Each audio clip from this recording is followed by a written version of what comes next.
공무원 시험 합격하고 대학 교수 됐는데 서울에 집도 못 샀다. 대기업 과장보다 못 버는 박사학위 소지자. 열심히 저축하고 성실하게 살았는데 같은 시기 빚내서 집 산 사람한테 10억 뒤처졌다. 이게 2025년 대한민국의 현실입니다. 무슨 일이 벌어진 걸까요? 답은 하나입니다. 돈이 폭발했기 때문입니다. 오늘은 왜 착하게 산 사람들이 도태되고 빚을 적극적으로 활용한 사람들만 부자가 됐는지 그 비밀을 파헤쳐 보겠습니다. 지금부터 시작합니다. 2025년 8월 기준 한국의 광 통화, 그러니까 시중에 풀린 돈의 총량은 약 4,400조 원 됩니다. 2000년대 초반만 해도 국내 총생산과 통화량이 거의 비슷했습니다. 그런데 2024년 기준으로 통화량이 국내 총생산보다 1,500조 원이나 더 많습니다. 경제 성장보다 훨씬 빠르게 늘어난 겁니다. 이게 무슨 의미일까요? 똑같은 만원짜리 지폐인데 예전 만원과 지금 만원의 가치가 완전히 다르다는 뜻입니다. 과거 1억 원이면 서울 변두리의 작은 아파트라도 살 수 있었습니다. 지금은 1억으로는 전세 보증금도 모자랍니다. 부동산 가격이 올랐다고 말하지만 실제로는 돈의 가치가 떨어진 겁니다. 통화량이 급증하면 자산 가격이 명목상으로 치솟습니다. 그런데 여기서 핵심이 있습니다. 돈이 많이 풀렸을 때 누가 그 돈을 먼저 잡느냐가 부의 격차를 만든다는 사실입니다. 한국은행 데이터를 보면 2021년 국내 총생산 대비 광의 통화 비율이 98.7%였습니다. 2024년에는 90.5%로 낮아지긴 했지만 여전히 높은 수준입니다. 문제는 이 돈이 고르게 퍼진 게 아니라는 겁니다. 대출을 많이 받을 수 있는 사람, 즉 안정적인 직장과 높은 소득이 있는 사람에게 집중됐습니다. 그리고 그들이 부동산과 주식에 투자해서 자산을 불렸습니다. 반면 대출 한도가 낮거나 빚을 꺼리는 사람들은 뒤처질 수밖에 없었습니다. 2010년 이전까지 한국인들은 빚을 극도로 두려워했습니다. 대출받으면 망한다는 인식이 강했죠. 그런데 2008년 전세 대출이라는 제도가 생기면서 상황이 완전히 바뀝니다. 과거에는 세입자가 대출을 수 없었습니다. 집주인만 담보대출을 받을 수 있었죠. 그런데 전세대출이 생기자 세입자도 은행에서 돈을 빌릴 수 있게 됐습니다. 그리고 한번 대출을 받아본 사람들이 깨달았습니다. 대출 받아도 안 망하네. 이자만 내면 되네. 이게 심리적 장벽을 무너뜨린 결정적 계기였습니다. 전세 대출 받아서 집에 살던 사람들이 생각하기 시작했습니다. 어차피 이자 내면서 사는 거 그냥 집을 사버리면 어떨까? 그래서 전세에서 매매로 전환하는 사람들이 늘어났습니다. 대출 가능 계층이 폭발적으로 증가한 겁니다. 여기에 대출 방식도 바뀌었습니다. 과거에는 만기 일시 상환, 즉 대출 기간이 끝나면 원금을 한 번에 갚아야 했습니다. 그래서 사람들이 더 두려워했죠. 그런데 원리금 균등 분할 상환 방식이 도입되면서 매달 조금씩 갚으면 되는 구조로 바뀌었습니다. 월급에서 대출 이자와 원금을 조금씩 떼면 되니까 심리적 부담이 줄어든 겁니다. 빚이 있어도 일상생활에 큰 지장이 없다는 걸 체험한 사람들이 점점 더 많은 대출을 받기 시작했습니다. 2000년 삼성전자 직원 평균 연봉은 약 3,700만 원이었습니다. 2024년에는 1억 3천만 원입니다. 20년 만에 거의 4배가 올랐습니다. 이건 삼성전자만의 이야기가 아닙니다. 현대차, LG, SK 같은 대기업들도 비슷합니다. 왜 이렇게 연봉이 폭등했을까요? 답은 한국 대기업이 해외에서 엄청난 돈을 벌어들였기 때문입니다. 한미 자유무역협정 이후 삼성전자는 미국에서 반도체와 스마트폰을 팔아 막대한 수익을 냈습니다. 현대차도 마찬가지입니다. 이 돈이 어디로 갔을까요? 기업 금고에만 쌓여있지 않았습니다. 직원들 연봉으로 흘러들어갔습니다. 왜 그랬을까요? 한국은 상속세가 세계 최고 수준입니다. 재벌 총수들이 상속세를 내려면 주식 배당금을 많이 받아야 합니다. 그런데 배당을 많이 받으면 사회적 비난을 받습니다. 노조도 강력합니다. 그러니 타협안이 나옵니다. 직원들 연봉을 많이 올려주는 겁니다. 연봉이 오르면 법인세를 덜 내게 되고 노조도 만족하고 우수 인재도 확보할 수 있습니다. 일적삼조였던 거죠. 그래서 대기업 정규직 연봉이 급등했습니다. 여기에 듀얼 인컴 현상까지 더해졌습니다. 남편도 대기업, 아내도 대기업이면 세대 소득이 2억 원을 넘습니다. 이들이 은행에 가서 대출을 받으려고 하면 얼마나 받을 수 있을까요? 과거에는 연소득의 3배 정도였습니다. 지금은 5배, 6배도 가능합니다. 집값이 오르니까 담보 가치도 올라가고 소득도 높으니 대출 한도가 계속 늘어난 겁니다. 이런 사람들을 금융시대의 신흥귀족이라고 부릅니다. 이들은 연봉도 높고 직장도 안정적이고 대출도 많이 받을 수 있습니다. 그래서 강남 아파트를 살 수 있었고 그 아파트 가격이 몇 배로 뛰면서 자산이 10억, 20억씩 불어난 겁니다. 반면 같은 시기에 공무원이나 교수가 된 사람들은 어땠을까요? 연봉은 크게 오르지 않았습니다. 대출 한도도 낮았습니다. 결과는 서울에 집 한 채 마련하지 못하고 외곽으로 밀려났습니다. 과거에는 40대 퇴직을 준비했습니다. 50대는 이미 은퇴 연령이었죠. 그런데 지금은 어떻습니까? 대기업 정규직은 50대까지, 심지어 60세까지도 다닙니다. 고용 안정성이 크게 높아진 겁니다. 직장 내 괴롭힘 금지법, 부당해고, 규제 강화 등으로 함부로 자르기 어려워졌습니다. 이게 대출 시장에 어떤 영향을 미쳤을까요? 사람들이 더 오래 일할 수 있다는 확신을 갖게 됐습니다. 그러니 장기 대출에 대한 두려움이 줄어든 겁니다. 30대 초반에 30년 만기 대출을 받아도 60세까지 갚을 수 있다는 계산이 나옵니다. 과거 같으면 불가능했던 일입니다. 40대에 퇴직하면 대출을 갚을 방법이 없으니까요. 그런데 지금은 다릅니다. 젊은 직장인들도 이런 선배들을 보면서 학습합니다. 일찍 빚을 내도 괜찮다는 걸 깨닫는 거죠. 20대 후반, 30대 초반에도 주택담보대출을 받아서 집을 사는 사람들이 늘어났습니다. 고용 안정성 상승이 대출료 증가로 이어진 겁니다. 그런데 공무원이나 공기업 직원들은 어땠을까요? 이들도 고용은 안정적입니다.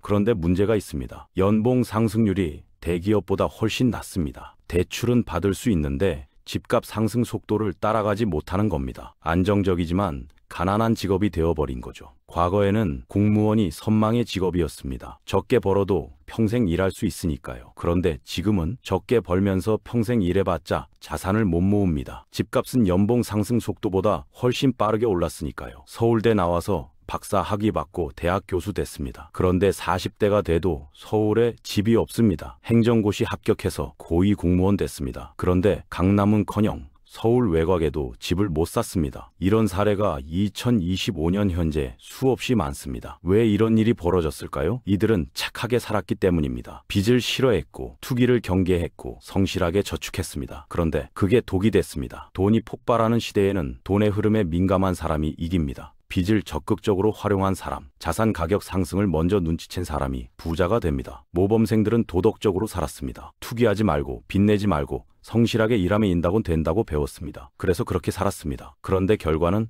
상대적 빈곤입니다. 같은 시기에 대기업 들어간 친구는 강남에 집 2채를 샀는데 자신은 경기도 외곽에서 전세로 삽니다. 이게 공정한가요? 한국은 지금 소득 불평등보다 자산 불평등이 훨씬 심각합니다. 월급 차이는 몇백만 원인데 자산 차이는 몇십억 원입니다. 대학 교수 연봉이 7천만 원이라고 칩시다. 대기업 과장은 1억 원을 법니다. 연봉 차이는 3천만 원입니다. 그런데 대기업 과장은 강남에 10억짜리 아파트를 샀고 그게 지금 30억이 됐습니다. 교수는 집을 못 샀습니다. 자산 차이 30억입니다. 평생 일해도 못 따라잡습니다. 모범생들은 분노합니다. 나는 떳떳하게 살았는데 왜 나만 가난한가? 그런데 세상은 그들의 분노에 관심이 없습니다. 시장은 도덕을 보상하지 않습니다. 시장은 민첩함을 보상합니다. 돈이 어디로 흐르는지 빨리 파악하고 빠르게 움직인 사람이 이깁니다. 착하게 사는 건 좋은 일입니다. 그런데 착하기만 하면 가난해집니다. 이게 2025년의 냉혹한 현실입니다. 한국만 돈을 풀었을까요? 아닙니다. 전 세계가 돈을 쏟아부었습니다. 미국은 2008년 금융위기 때 무제한 양적 완화를 했습니다. 헬리콥터에서 돈을 뿌린다는 표현이 나올 정도였습니다. 2020년 코로나 때는 더 심했습니다. 가계와 기업에 직접 현금을 입금했습니다. 결과는 미국 주식시장이 폭등했습니다. 테슬라, 애플, 엔비디아 같은 빅테크 기업들의 시가총액이 천문학적으로 늘어났습니다. 2025년 기준 매그니피센트 7, 즉 애플, 엔비디아, 메타, 알파벳, 마이크로소프트, 아마존, 테슬라 이 7개 회사의 시가총액 합계가 19조 달러입니다. 중국, 일본, 인도 전체 상장기업 시가총액을 합친 것보다 많습니다. 이게 가능했던 이유는 돈이 폭발했기 때문입니다. 미국이 달러를 찍어내면 그 돈이 주식시장으로 흘러들어갑니다. 주가가 오르면 부자들이 더 부자가 됩니다. 그들이 부동산을 사고 명품을 사고 비트코인을 삽니다. 모든 자산 가격이 동반 상승하는 겁니다. 중국도 마찬가지입니다. 중국은 미국보다 더 많은 돈을 풀었습니다. 그런데 중국의 문제는 돈이 돌지 않는다는 겁니다. 중국인들은 미래가 불안하니까 저축만 합니다. 2023년 중국 예금이 26%나 증가했습니다. 돈이 웅덩이에 고여있는 상태입니다. 경제가 살아나려면 돈이 돌아야 하는데 안 도니까 중국 경제가 침체에 빠진 겁니다. 그런데 한국은 어떻습니까? 한국 사람들은 돈을 잘 씁니다. 명품도 사고 외제차도 사고 해외여행도 갑니다. 그리고 부동산과 주식에 투자합니다. 그래서 한국은 통화량이 늘어나면 자산 가격이 빠르게 반영됩니다. 중국보다 역동적인 겁니다. 문제는 이 과정에서 빠른 사람과 느린 사람의 격차가 벌어진다는 겁니다. 2025년 현재 한국인이 보유한 해외 주식의 89%가 미국 주식입니다. 과거에는 해외 주식 투자가 어려웠습니다. 그런데 지금은 스마트폰 몇 번 터치하면 테슬라 주식을 살 수 있습니다. 왜 사람들이 미국 주식에 몰릴까요? 한국 주식은 오르지 않는데 미국 주식은 계속 오르니까입니다. 엔비디아는 몇 년 사이에 주가가 10배 넘게 올랐습니다.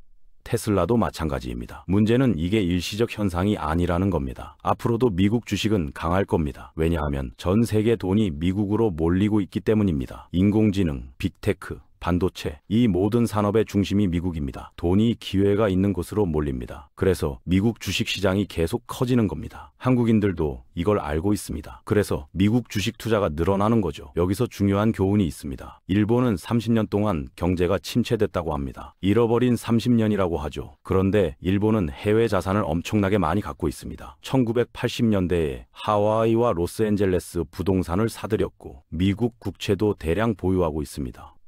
그래서 국내 경제는 안 좋아도 나라 전체로는 여전히 부자입니다. 한국도 비슷한 길을 가고 있습니다. 국내 성장률은 낮아지고 있습니다. 인구는 감소하고 있습니다. 그러면 어떻게 해야 할까요? 해외에서 돈을 벌어야 합니다. 개인도 마찬가지입니다. 한국 부동산만 보지 말고 미국 주식도 봐야 합니다. 글로벌 자산 배분이 필요한 시대입니다. 착하게 저축하는 사람은 뒤처집니다. 공격적으로 투자하는 사람이 살아남습니다. 비트코인을 사기일까요? 자산일까요? 2021년에는 많은 사람들이 사기라고 했습니다. 그런데 2025년 지금은 미국 정부가 비트코인을 전략적 자산으로 보유하고 있습니다. 트럼프 대통령이 비트코인으로 햄버거를 샀습니다.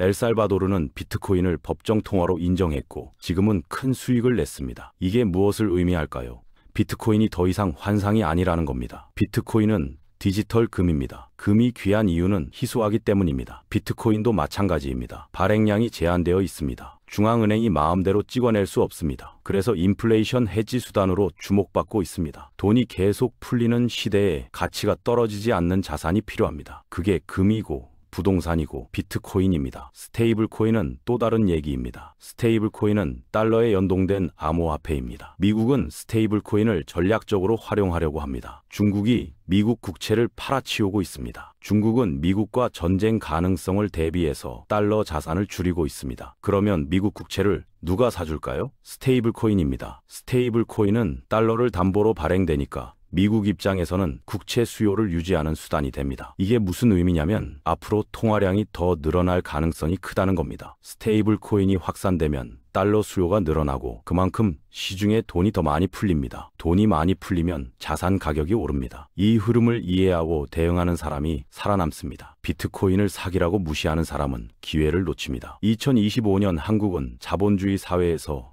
금융자본주의 사회로 완전히 넘어갔습니다. 과거에는 열심히 일하면 성공했습니다. 성실하게 저축하면 중산층이 됐습니다. 그런데 지금은 아닙니다. 월급 인상률은 연 3%인데 자산 가격 상승률은 연 10%입니다. 월급으로는 절대 자산을 따라잡을 수 없습니다. 그러면 어떻게 해야 할까요? 자산을 사야 합니다. 부동산, 주식, 비트코인 이런 자산 말입니다. 착하게 사는 건 좋은 겁니다. 그런데 착하기만 하면 가난해집니다. 상인 마인드가 필요합니다. 상인은 돈이 어디로 흐르는지 예민하게 감지합니다. 정부가 돈을 풀 때 빠르게 움직입니다. 금리가 떨어지면 대출받아서 투자합니다. 자산 가격이 오르면 팔고 떨어지면 삽니다. 도덕적으로 살되 경제적으로는 냉정해야 합니다. 모범생들이 실패한 이유는 세상이 바뀌었는데 자기는 안 바뀌었기 때문입니다. 과거의 성공 방정식을 고집했습니다. 빚내지 말고 투기하지 말고 착하게 살자. 이게 과거에는 맞았습니다. 그런데 지금은 틀렸습니다. 돈이 폭발하는 시대에는 빚을 적절히 활용하고 투자에 적극적이고 기회를 빠르게 포착하는 사람이 이깁니다. 당신이 공무원이든 교사든 교수든 회사원이든 상관없습니다. 중요한 건 돈의 흐름을 이해하는 겁니다. 통화량이 늘어나면 자산 가격이 오릅니다. 금리가 떨어지면 대출이 쉬워집니다. 정부가 돈을 풀면 시장이 뜨거워집니다. 이 신호를 읽고 움직이는 사람이 부자가 됩니다. 신호를 무시하고 과거 방식만 고집하는 사람은 가난해집니다. 선택은 당신의 몫입니다. 오늘 영상이 도움이 됐다면 구독과 좋아요 부탁드립니다. 감사합니다. 시청해주셔서 감사합니다.